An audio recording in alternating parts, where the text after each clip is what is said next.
शुरू कर दिया, जब नींद आ गई सो गए, उससे बात नहीं बनेगी।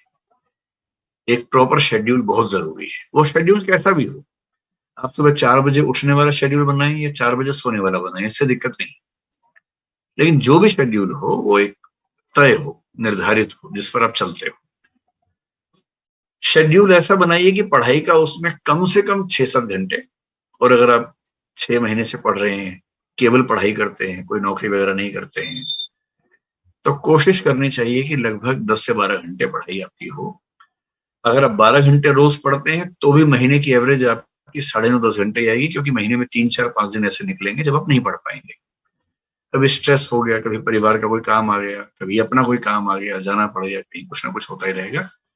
तो 12 घंटे रोज पढ़ने वाले एवरेज 10 घंटे पढ़ पाते हैं, महीने भर की एवरेज निकालेंगे तो 10 घंटे की पढ़ाई तो एवरेज होनी ही चाहिए यदि आप केवल पढ़ाई कर रहे हैं तो।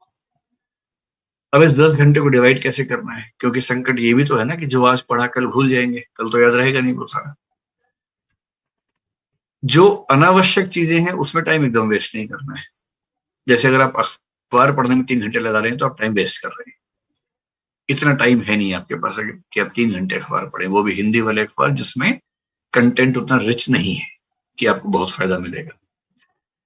तो मेरी सलाह ये है कि करंट अफेयर्स के लिए दिन में 1-1.5 घंटा रखिए, अखबार सहित।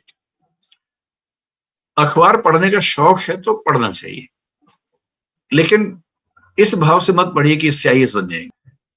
उसके बाद दिन में आधा घंटा कम से कम रखिए लिखने का। रोज लिखिए आधा घंटा। कभी कभी केवल स्पीड बढ़ाने के लिए लिखिए, जिसमें कंटेंट की क्वालिटी पे बहुत ध्यान मत दीजिए। कभी कभी कंटेंट की प्रेजेंटेशन कैसे करनी है उस पर आधा घंटा काम कीजिए। कभी कभी टाइम मैनेजमेंट करते हुए एक मुश्किल प्रश्न का उत्तर कैसे लिखना है उसी पर आंसर राइटिंग के फॉर्मेट का अभ्यास कीजिए। आधा घंटा रोज लिखते रहेंगे तो परीक्षा में लिखना बहुत आसान हो जाएगा। और जो लोग परीक्षा से 4 दिन पहले लिखने का अभ्यास करते हैं वो साध नहीं पाते हैं। एक लंबा नियमित अभ्यास होगा लिखने का, तभी बात बनेगी। 2 घंटे हो गए। अब जो आपके पास बचे 7-8 घंटे मान लेते हैं पढ़ने के बचे हैं, उनमें कम से कम 5 घंटे पढ़िए नया। कम से कम 1 से 2 घंटे रिवीजन के रखिए मिनिमम। और हो सके तो सप्ताह में एक दिन, चाहे संडे का दिन, कुछ नया मत पढ़िए, पीछे का रिवाइज कीजिए। और इसके अलावा हो सके तो महीने के आखिरी 2 दिन, संडे हो या कोई भी दिन हो, उन 2 दिन के लिए कोई नया टारगेट मत रखिए, केवल रिवीजन रखिए। मनोविज्ञान का बहुत सामान्य नियम है कि यदि आपने किसी कंटेंट को 3 बार ठीक से रिवाइज कर लिया तो वो आपकी मेमोरी में स्थायी हो जाएगा। जैसे आपने 3 तारीख को कुछ पढ़ा, तो 3 तारीख को जो पढ़ा है उसकी एक रिवीजन 3 या 4 तारीख को ही हो जानी चाहिए, जो डेली टाइम आपका है।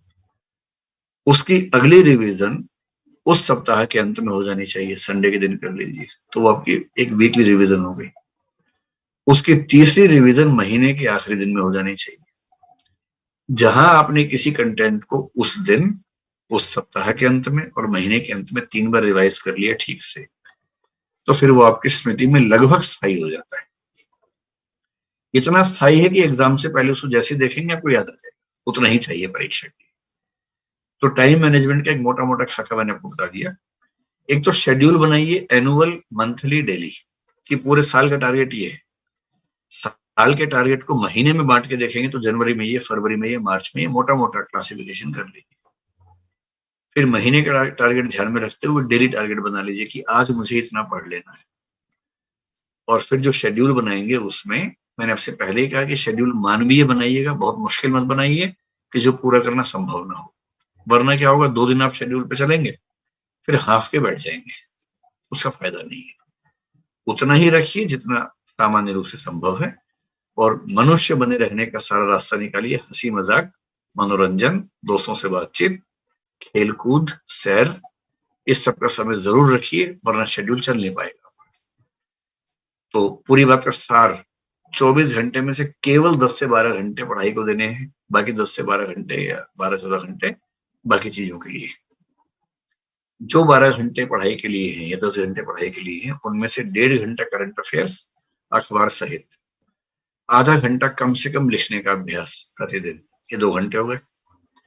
2 घंटे कम से कम रिवीजन के रोज, सप्ताह में 1 पूरा दिन और महीने के अंत में 2 पूरे दिन अलग से, यानी कि महीने में 6 दिन रिवीजन के रख लीजिए।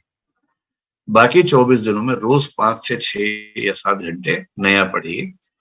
ये शेड्यूल मेरे ख्याल से आपको सबसे ज्यादा हेल्प करेगा।